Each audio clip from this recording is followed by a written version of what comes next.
अस्सलाम वालेकुम, welcome to back my channel. तो कैसे हैं आप सब लोग? उम्मीद करती हूँ खैरियत से होंगे। और महंगाई की इस दौर में मेरी कोशिश ये होती है कि मैं आपके साथ ऐसे आइडियाज़ शेयर करूं जिसमें आपके पैसे बचें और साथ ही साथ आपका टाइम भी बचे। तो वो कौन से आइडियाज़ हैं जिसमें मेरी बहनों के बिल्कुल भी पैसे ज़ाया नहीं होंगे और कुछ ऐसे आइडियाज़ होते हैं जिनकी वजह से हम काफ़ी परेशान हुए होते हैं। तो आपने वीडियो को बिल्कुल स्किप नहीं करना। हो सकता है कि आपके मसले का हल इस वीडियो में हो। तो बगैर टाइम ज़ाया किए हम आइडियाज़ शुरू करते हैं। अगर आप चैनल पर नए हैं तो चैनल को लाइक, शेयर और सब्सक्राइब कर दीजिएगा। टिप नंबर 1 मैं आपके साथ शेयर करने जा रही हूँ। जैसा कि हर घर में ग्रोसरी और इसके अलावा सब्ज़ियाँ वगैरह तो आती रहती हैं और शॉपर इतने ज़्यादा शॉपिंग बैग इतने ज़्यादा जमा हो जाते हैं कि हम सोच में पड़ जाते हैं कि इनको किधर रखा जाए। तो अगर आपके पास इस तरीके का टिश्यू बॉक्स खाली पड़ा है और आप उसे फेंकने वाले हैं तो आप बिल्कुल भी ना फेंकिएगा। इस तरीके से आप जितने भी आपके पास शॉपिंग बैग हैं आप इनको इसके अंदर जो है होल्ड करके रख सकते हैं। इससे ये होगा कि जब आपको ज़रूरत पड़ेगी तो आप इन शॉपर को दोबारा रीयूज़ में ला सकते हैं। इस तरह के बिल्कुल छोटे-छोटे आइडियाज़ आप घर में इस तरीके से लगा कर अपने जो चीज़ें हैं उनको सेव कर सकती हैं। इनको हम फेंक भी सकते हैं। जो आपको लगता है कि बिल्कुल साफ़ वाले हैं उनको आप दोबारा रीयूज़ में लाने के लिए इस बॉक्स में डाल लें और फिर इसको आप चाहें तो किसी दीवार पर इसको चिपका दें डबल साइड टेप के साथ, या कि आप किसी जगह पर इसको किचन में भी रख सकते हैं। आसानी से आप इसके अंदर से निकालें और इस्तेमाल में लाएं, फिर दोबारा से इसको उसी जगह पर रख दें। इस तरीके से ये होगा कि एक ही टाइम में जितने भी शॉपर आपको चाहिए होंगे आपको मिल जाएंगे, क्योंकि अक्सर हमें कोई ना कोई चीज़ डालनी पड़ जाती है और फिर अगर हमारे पास ये सेव होंगे इस तरीके से पड़े हुए होंगे तो हम दोबारा से इन्हें रीयूज़ कर सकते हैं। आई होप कि आपको मेरा ये आइडिया पसंद आया होगा। नेक्स्ट टिप जो आपके साथ मैं शेयर करने वाली हूँ वो है कंप्यूटर के कीबोर्ड को लेकर। अक्सर ये ओपन एरियाज़ में पड़ा होता है और बाज़ दफ़ा ये होता है कि इसको हमने कवर भी नहीं किया होता और कुछ टाइम के बाद इसमें इतनी ज़्यादा डस्ट पड़ जाती है कि इसको साफ़ करना बहुत मुश्किल हो जाता है। तो इसका हल है कि आप अक्सर हमारे घरों में जो टीथ ब्रश होते हैं वो ऐसे ही फ़ज़ूल में पड़े होते हैं और फिर हम उसका इस्तेमाल इस तरीके से कर सकते हैं। इससे ये होगा कि जब आप इसको बहुत अच्छे तरीके से स्टेप बाय स्टेप साफ़ करेंगे तो आप खुद देखेंगे कि जितने भी इसके बटन हैं वो नीट क्लीन हो जाएंगे। और वैसे आप चाहे जितनी भी कोशिश कर लेंगे ये इतने नीट क्लीन नहीं होंगे। ब्रश की मदद से ये बहुत अच्छे साफ़ हो जाएंगे और जितनी भी डस्ट होगी नीचे तक ये क्लियरली साफ़ हो जाएगी। इस तरीके से आपने इसको साफ़ कर लेना है, क्योंकि अक्सर बच्चे जब देखते हैं या हाथ लगते हैं और बाज़ दफ़ा ऊपर से तो हम इसकी डस्टिंग कर देते हैं मगर जो इनके बटन हैं उनमें डस्टिंग काफ़ी हद तक पड़ने की वजह से गंदा हो जाए। ये देखें इसको मैंने अच्छे से साफ़ किया था और ये देखें किस हद तक ये साफ़ हो गया है। इसमें कोई किसी किस्म की डस्ट नहीं। इस तरीके से आप महीने में 1 से 2 दफ़ा इसको नीट क्लीन कर लिया करें। इससे ये होगा कि एक तो ये इतनी जल्दी ख़राब नहीं होगा मिट्टी, अगर आप इसके ऊपर से डस्ट वगैरह साफ़ करते रहेंगे तो ये इतनी जल्दी ख़राब भी नहीं होंगे और बटन भी बहुत अच्छे से काम करेंगे। आई होप कि आपको मेरा ये आइडिया भी पसंद आया होगा। और वायर को आप इस तरीके से किसी भी रबड़ बैंड की मदद से होल्ड कर सकते हैं। अगर जितनी आपको ज़रूरत हो आप उतनी खोलें और दूसरी को आप इस तरीके से होल्ड करके रख सकते हैं। टिप नंबर 3 जो मैं आपके साथ शेयर करने वाली हूँ वो कुछ हमारे घर में पड़ी हुई जो छुरियाँ होती हैं उनको लेकर है। अक्सर कुछ देर इस्तेमाल के बाद ये हमारी छुरियाँ जो हैं ये शार्प नहीं रहती और ये अच्छे से सब्ज़ी वगैरह या फल वगैरह नहीं काटती। तो इसका ये हल है, या तो हम इनको फेंक देते हैं और या फिर अक्सर बाज़ दफ़ा ऐसा होता है कि मार्केट जाना पड़ता है और बाज़ दफ़ा ये भी होता है कि हमारे पास टाइम नहीं होता जिसकी वजह से हमें मार्केट नहीं जाने होता। तो इसका आज मैं बेस्ट हल आपको बताऊंगी घर में किस तरीके तरीके से आप छुरियाँ चाकू जो हैं उनको शार्प कर सकते हैं, और इससे ये होगा कि आपके हाथ पर भी कहीं कट वगैरह नहीं लगेगा। इस तरीके से आपने क्या लेना है, रेगमल ले लेना है। ये भी अक्सर मेरी बहनों के घरों में मौजूद होता ही होगा यकीनन, अगर नहीं हो तो 10-20 का मिल जाएगा, आप इसे ला कर रख लें तो ये काफ़ी आपके काम आएगा। तो इसको इस तरीके से मैंने काट लिया है निशान से, तो इससे बहुत इजीली हम डबल टेप लेंगे। अच्छा, और यहाँ मैं आपके साथ एक चीज़ वाज़िया करूँगी, जब भी आप डबल टेप बाय करें तो इसका सबसे बेस्ट हाल ये है कि इस तरीके की ट्रांसपेरेंट वाली जो है ये आप बाय करें, क्योंकि जो फोमिंग शीट होती है डबल टेप वो वाली, वो इतनी जल्दी वाल पर या जहाँ भी हम चीज़ को होल्ड करते हैं वो इतनी आसानी से होल्ड नहीं होती। हम तो इस तरीके से आप ये वाली इस्तेमाल करें, इससे ये होगा कि चीज़ जो है वो अच्छे से होल्ड होती है, बिल्कुल भी वो गिरती नहीं, उसकी गिरफ्त बहुत मज़बूत होती है। और अभी जो मैंने दोनों रेगमल के पीस काटे थे, इसको मैंने क्लॉथ पिन के ऊपर रख कर इस तरीके से चिपका लेना है दोनों साइडों से, ठीक है। आपने इस तरीके से दोनों साइडों से जब चिपका लेना है अच्छे से, तो फिर आपने इसको ऐसे पकड़ कर छुरी के अंदर इसको हल्के हाथ से इस तरीके से जब आप रब करेंगे तो आप खुद देखेंगे कि आपकी शार्प जो है वो काफ़ी हद तक जो छुरी है वो शार्प हो जाएगी। आपको बिल्कुल भी मार्केट नहीं जाना पड़ेगा। देखें ना, घर बैठकर कितना ज़बरदस्त जुगाड़ है। एक तो हम घर बैठकर खुद से नाइफ़ को अच्छे से शार्प कर लेंगे, दूसरा ये बाज़ार भी नहीं जाना पड़ेगा और पैसे भी बच जाएंगे। बिल्कुल ज़ीरो कास्ट है, इसमें क्या हमारा खर्चा है, कुछ भी नहीं आया, और घर बैठकर हम इस तरीके से अच्छे से शार्प कर लेंगे।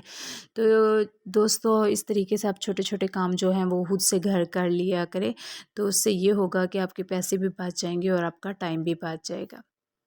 और रिज़ल्ट आप अपनी आंखों से देख लें दोनों साइडों से। जैसे ही हमने नाइफ़ को रब किया है तो किस हद तक रेगमाल जो है वो घिसा है। नेक्स्ट टिप जो मैं आपके साथ शेयर करूंगी वो है, अक्सर हमारे घर में ब्रश पड़े होते हैं जिनको हम बस फजूल सा समझकर फेंक देते हैं, मगर आज आपने इनको नहीं फेंकना। एक ऐसी चीज़ बनाएंगे, अक्सर कुछ स्टूडेंट ऐसे होते हैं कि जो कि हॉस्टल वगैरह में होते हैं, या बाज़ दफ़ा ऐसा होता है, बस दफ़ा ऐसा भी होता है कि हम आउटिंग वगैरह पे गए होते हैं और वहाँ पर हमें इस चीज़ की बहुत ज़रूरत पड़ती है, और बाज़ दफ़ा ऐसा भी होता है कि हमें याद नहीं रहता। तो इस तरीके से हमने नाइफ़ को अच्छे से गर्म किया है, और गर्म करने के बाद जो इसका फ्रंट वाला हिस्सा है उसको हमने काट लिया था। और अब हम क्या करेंगे कि इसको इसके बैक वाले साइड पे सुराख कर लेंगे, एक होल कर लेंगे। यहाँ मैंने काविये को गर्म कर लिया था, तो अगर आपके पास नोकीली छुरी है तो आप उससे भी काट लें। मेरे पास नोकीली नहीं थी तो फिर मुझे काविये का इस्तेमाल करना पड़ा है, तो अभी मैं काविये की मदद से इसमें होल कर लूँगी, ठीक है। इस तरीके से आपने भी इसमें एक होल कर लेना है, और जो इसके ऊपर एजेस आए हैं इसको आपने नाइफ़ की मदद से बराबर कर लेने हैं, ठीक है, ताकि ये कपड़े में किसी किस्म का जो है ज़रबन डालते हुए तंग ना करे। तो इस तरीके से आपने इसको बराबर कर लेना है। होल करने के बाद आप इसमें डोरी डाल लें, ठीक है। आप अपने हिसाब से इसमें तकरीबन जितनी आपको ज़रूरत हो आप उतनी डोरी डालकर कट कर लें और फिर घेरा लगा दें। और जब भी कभी आपको इस तरीके से कोई नाली पानी वगैरह ज़रबंद ना मिल रही हो तो फिर आप घर में इस तरह का जुगाड़ लगा कर रख सकते हैं, और वो भी फिर बिल्कुल ज़ीरो कास्ट में। आई होप कि आपको मेरा ये आइडिया पसंद आएगा। नेक्स्ट टिप मैं आपके साथ शेयर करूँगी, टिप नंबर 5 जो है वो है टूथब्रश को लेकर। यहाँ आपने क्या करना है, खोलता हुआ गर्म पानी ले लेना है। अक्सर कुछ टाइम के बाद जो हमारा ब्रश होता है ना वो इस तरीके से फैल जाता है, खुल जाता है, और फिर वो इतना दांत पे अच्छे से वर्क नहीं करता, और हम सोचते हैं कि ये ख़राब हो गया अब इसको फेंक देते हैं, मगर आपने बिल्कुल भी नहीं फेंकना। आपने इसको खोलते हुए गर्म पानी में डाल देना है और इसको तकरीबन 5 से 10 मिनट छोड़ देना है। अगर आपका ब्रश बहुत ज़्यादा रफ़ है तो फिर आपने क्या करना है कि इसको आपने जो है गर्म पानी में तकरीबन 5 मिनट बॉयल करना है उससे। और ये देख सकते हैं मैंने इसको 5 मिनट रखने के बाद देखा था, ये देखें किस हद तक ब्रश जो है वो हमारा ठीक हो चुका है और ये दोबारा हमारे इस्तेमाल में आ सकता है। इस तरीके से आप अपने ब्रश को दोबारा से सही करके और इसको दोबारा इस्तेमाल में ला सकते हैं, और वो भी बिल्कुल ज़ीरो पैसों में थोड़ा सा जुगाड़ लगा कर आप इसको बिल्कुल नए जैसा बना सकते हैं। इस तरह छोटी छोटी टिप को आप ट्राई करके, एक तो ये होगा कि गर्म पानी में बॉयल करने से इसमें जितने भी जर्म्स वगैरह होंगे वो भी मर जाएंगे, बैक्टीरिया फ्री हो जाएगा। नेक्स्ट टिप जो मैं आपके साथ शेयर करूँगी, टिप नंबर 6 जो है वो मटर को लेके है। जैसे कि सर्दियाँ स्टार्ट हैं तो सर्दियों में मटर जो हैं कुछ टाइम के बाद काफ़ी जो है सस्ते हो जाते हैं, और फिर बाज़ दफ़ा ऐसा भी होता है कि हमारे घर में बहुत ज़्यादा मटर आ जाते हैं, और फिर ऐसा होता है कि बाज़ दफ़ा मटर इतने सख्त होते हैं कि इनको छीलते हुए जो हमारे फिंगर टिप्स हैं वो नेल दर्द करना स्टार्ट हो जाते हैं। तो इसका सबसे बेस्ट और आसान हल है कि अगर आपके घर में 5 किलो 10 किलो या 20 किलो भी मटर आ जाएं तो आप किस तरीके से जो घंटे का काम है वो आधे घंटे में कर सकते हैं। उसका सबसे बेस्ट हल है ये है कि आपने कोई भी दस्तरखान ले लेना है या कोई भी आपने पुराना कपड़ा साफ़ वाला ले लेना है, और इस तरीके से आपने मटर को फैला लेना है। जैसे ही आप मटर को फैला लेंगे तो इसके ऊपर फिर से आपने एक और दस्तरखान को इस तरीके से फैलाना है, ठीक है। इस तरीके से फैलाने के बाद आपने इस्त्री को गर्म कर लेना है, और जैसे ही आपकी इस्त्री अच्छे से गर्म हो जाए तो आपने हल्के हल्के हाथ से, बहुत ज़ोर से आपने नहीं प्रेस करना, आपने हल्के हाथ से इसको इसके ऊपर प्रेस करना है तकरीबन 1 से 2 मिनट। जैसे आप 1 से 2 मिनट प्रेस करेंगे तो आप खुद देखेंगे कि जो मटर हमारे हैं वो इस हद तक नरम हो पड़ जाएंगे कि आप किसी बच्चे को भी दोगे ना तो वो भी बहुत आराम से उनको छील लेगा, और वो भी बड़ी जल्दी। तो इस तरीके से आप ये वाली ट्रिक ज़रूर ट्राई कीजिएगा, सर्दियों में आपके बहुत काम आने वाली है। और ख़ास तौर पे वो मेरी बहनें जो जॉब गोइंग हैं, जिनके पास इतना टाइम नहीं होता, वो तो इस ट्रिक को लाजमी ट्राई करें और ज़रूर इस ट्रिक को ट्राई करें। मैं मेरे पास ये आधा किलो मटर थे और मैंने तकरीबन घड़ी के टाइम से इनको छीला था, तो मेरा तकरीबन जो इस पे टाइम जो दरकार था वो 2 मिनट दरकार थे। तो इस तरीके से मैंने 2 मिनट में ये जो मटर थे बआसानी आराम से, कोई ज़्यादा स्पीड नहीं लगाई थी, इजीली मैंने आराम से इनको निकाल लिया था। बस ये इसका ये फ़ायदा था कि इसके ऊपर हमने इस्त्री लगाई थी, इस्त्री से ये काफ़ी हद तक नरम पड़ गए थे और उसकी वजह से ये बहुत आसानी से छीलने हुए थे। आई होप कि आपको ये मेरा आइडिया पसंद आया होगा। अगर आपको मेरा आइडिया पसंद आया होगा तो मुझे कमेंट्स में ज़रूर लिखिएगा कि आप दुनिया के कौन से कोने से मेरी वीडियो देख रहे हैं, और मेरे आपको कौन सा जो आइडिया है पसंद आया है। कमेंट्स में प्यारा सा कमेंट्स लाजमी कीजिए।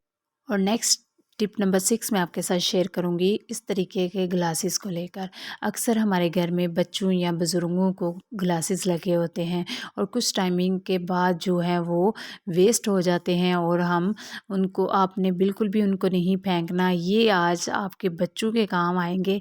कैसे काम आएंगे कि अक्सर हमारे बच्चे बहुत तंग कर रहे होते हैं, या कि हम किचन में कुछ ऐसा लगा कर देख रहे होते हैं जिससे हम इस तरीके से इसको होल्ड करके इसके ऊपर रख सकते हैं।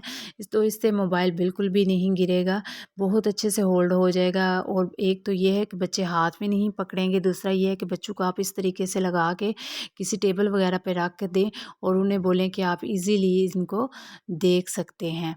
तो इस तरीके से इससे एक तो ये होगा कि बच्चे झगड़ा भी नहीं करेंगे, और दूसरा ये होगा कि बच्चे थोड़ा-सा हट के देखेंगे तो उनकी आई साइट भी वीक नहीं होगी।